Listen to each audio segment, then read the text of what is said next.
Hey everyone, it's Mike back for a fight prediction for UFC 146 after a very long hiatus. It's been a tough year, well not tough, but long year in school, but I'm going home tomorrow, so figured this would be a good way to kick off the summer. UFC 146 is now Dos Santos versus Mir after Overeem had his testosterone level 14 times that of a normal person and over 2 times that of the limit for the Nevada State Athletic Commission. So that barred, they reorganized the card and they did it again. They took Gabriel Gonzaga off the card and put Dave Herman in there. So I'm going to just do the main card. Start with they're all heavyweight bouts, but start with Mark Hunt versus Stefan Struve. I really like Stefan Struve. I'll say that right now. I enjoy watching him fight. He's a terrific fighter, and he's tall as hell. He's the tallest man in the UFC at 6'11", with an 83-inch reach, completely proportional. John Jones still has an inch and a half reach advantage over him, which is ridiculous because Jones is 7 inches shorter than he is. But whatever, that's another thing. Mark Hunt we'll start with. Mark Hunt is 8-7, and he's not really a good record, but he's on a 3-fight win streak. His most recent being a TKO over Chet Congo, which pretty much everybody does to Chet Congo nowadays, which is kind of sad because I also like Congo. But he decisioned Ben Rothwell and knocked out Chris. I don't know how to say the name, Tusherer. But so he's coming up, the Super Samoan, standing 5'10". He's like Mike Tyson. He's the shortest heavyweight there is. He has a 74-inch reach. Now, I'm not sure Hunt's going to be able to reach Struve's head. Now, Hunt has the knockout power because Struve doesn't have a particularly strong chin. But I seriously imagine this fight as Hunt running towards him and Struve just putting out his hand on his head and him just flailing and not being able to reach anything. But yeah, I don't see Stefan Struve knocking him out unless he does one of his patented Superman punches or something. Oh wait, no, not his patented Superman. That was a loss, but from Travis Brown. Either way, he's most likely going to submit him. He's going to use those long legs to wrap around his body and submit. Armbar, more than likely. His long and lanky body is perfect for doing an armbar. Now, Struve did knock out Christian Moorcraft, so it is possible that he could knock Super Samoan out, but I don't see that happening at all. So, first fight, I'm saying Stefan Struve by submission. I don't know about a first round submission, but probably in the second round. Most likely an armbar. All right, next on the card we have a reorganized fight between Shane Del Rosario and Stipe Miocic. I think I pronounced correctly. Rosario is 6'4" with a 79-inch reach. Very good. Also long freaking arms. Has a record of 11-0, so see how this does. Most recently, his submission over LeVar Johnson. 28 years old, pretty well rounded with 8 forms of knockout and 3 submissions. Hawaiian, Norwegian, that's pretty interesting. And his opponent, Stipe Miocic, only a year older, 6'4", 240, 1-inch reach advantage, which really can be negligible in that sense. Stipe Miocic is also undefeated with 6 knockouts, 1 submission, and 1 decision. So both these guys, some good knockout power. Both are the same height and relatively the same reach. So that fight could go either way. Both of them have the knockout power, and since neither one of them have been defeated yet, I don't know if either one of them will knock the other out. This fight might go to a decision, possibly a third-round TKO, but I don't know enough about either one to put it. I'll toss this fight up. It could go either way. I don't really know enough about either one of these guys to make a real informed decision. but they seem pretty much the same in terms of stats. So I'll say it's going to be a decision or possibly a third round TKO, but I can't say who.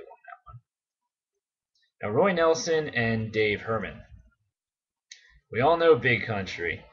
Roy is 6 foot, recently lowered his weight a bit from 263 to 246. 6 foot, 73-inch reach. He's a Brazilian Jiu-Jitsu black belt, 9 knockouts and 5 submissions, and 2 decisions, making his 16 wins to his 7 losses. Only 1 by knockout. Roy Nelson is very tough too, if not impossible to knock out. I don't know what Andrei Arlovsky did to him, because his fight with Fabricio Verdum, most people would have been knocked out long before that. He was a bloody mess, and he just kept on coming forward.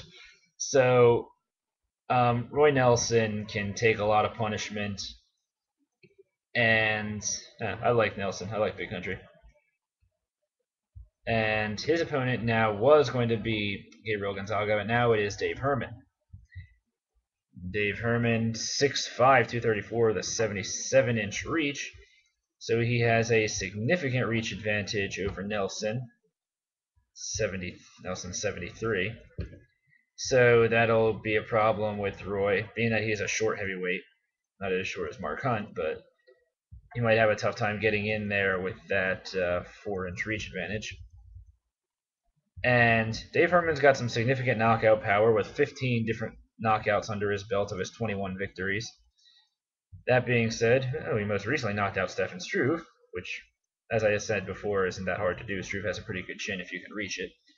But yeah, so he's got some strong hands. He's a window to axe kicks. I like seeing that kind of technique in UFC. You don't see it too often, which is why I absolutely love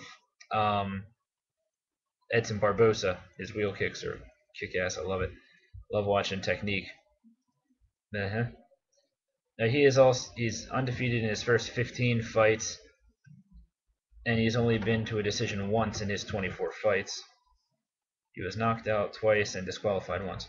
So he's a significantly powerful person.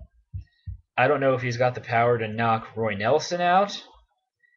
I don't know if he's packing whatever Arlovsky happened to be packing on that particular day, but judging from the beating that he got from Verdum, I don't think it's possible to knock Roy Nelson out. If he is knocked out, I will be utterly surprised. So if Dave Herman doesn't TKO him, which could happen, he might be TKO'd. He's not going to ever be completely knocked out. But all that power might TKO him. If Roy Nelson isn't TKO'd, he's just going to take a massive beating until Dave Herman gets tired. And then he'll probably either TKO him or submit him, more than likely. So this is either going to be a decision loss by Nelson if he just gets the crap beat out of him for 3 rounds and can't mount a significant offense because of his reach disadvantage, or he will take the punishment until Herman is tired and then turn it around with a possible TKO, maybe a submission if it goes to the ground. But Herman seems to enjoy standing up, so yeah. All right, that's my on that one. Now the next bout is Cain Velasquez, the former champion, versus Antonio Bigfoot Silva, who Tommy Tohol just brought to my attention that he was the giant guy from 300, which I didn't know, which was pretty cool. But yeah, Bigfoot Silva is not looking too good right now, honestly. He did impressively take TKO Fedor due to a doctor stoppage, and then Cormier took him out. And yeah, I mean, he has his 11 knockouts, and he's a very experienced fighter with 3 black belts. But I don't think he's going to be able to put up with the power of Cain Velasquez. I think Velasquez is going to do to him what he did to everybody else except for Junior Dos Santos and Cheick Kongo, and knock him out. So yeah, I will say this: it'll be a knockout victory for Cain Velasquez. And that's my verdict there. I don't think he can. I don't think Bigfoot can stand up to what Kane's bringing. And finally, we've got the championship and probably the toughest one to call, in my opinion. Junior Dos Santos versus Frank Mir. Cigano Santos. And yeah, Frank Mir doesn't have a nickname, but I like what my buddy Jay Remy nicknamed him, which was Frank Lesnar Hater Mir. So I'll call him that. So, the tail of the tape here. Junior Dos Santos is 6'4", 240 pounds with a 77-inch reach. And Frank Mir is 6'3", 260 with a 79-inch reach. So Frank's got a 2-inch reach disadvantage, which he'll want to utilize to some extent.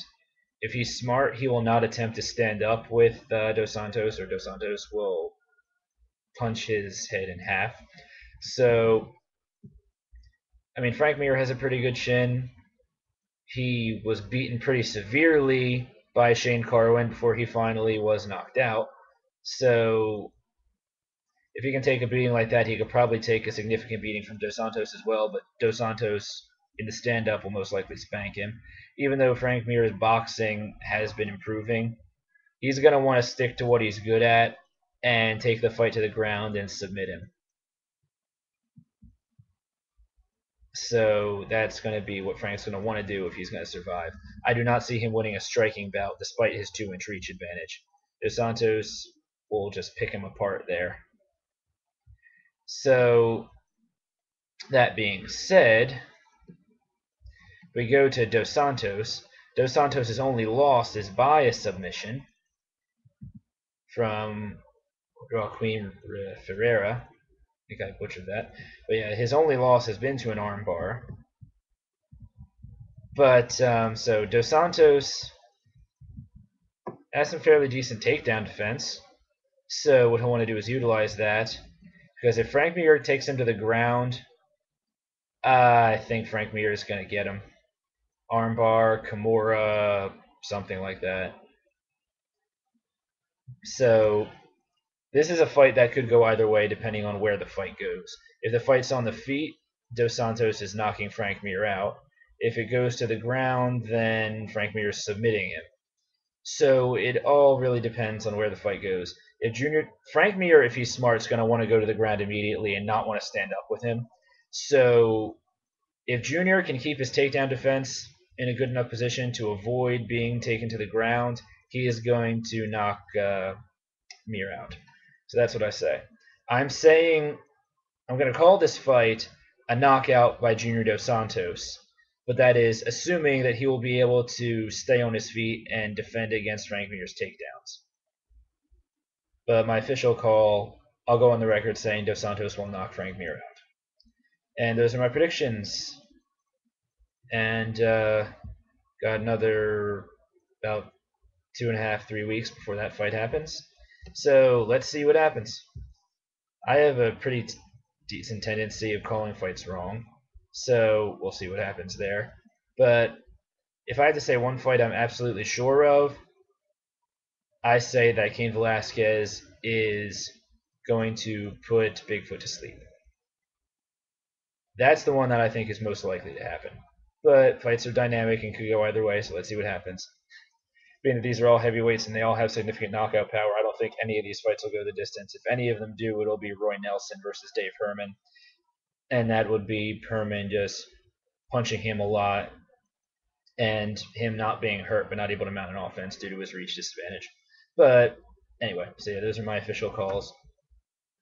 Again, I will go through again.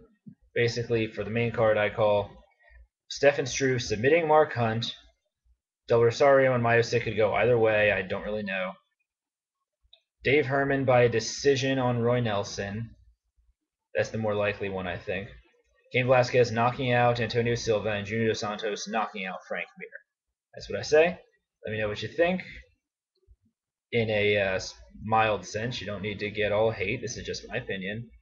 But I have a tendency to get trolled on YouTube for whatever reason.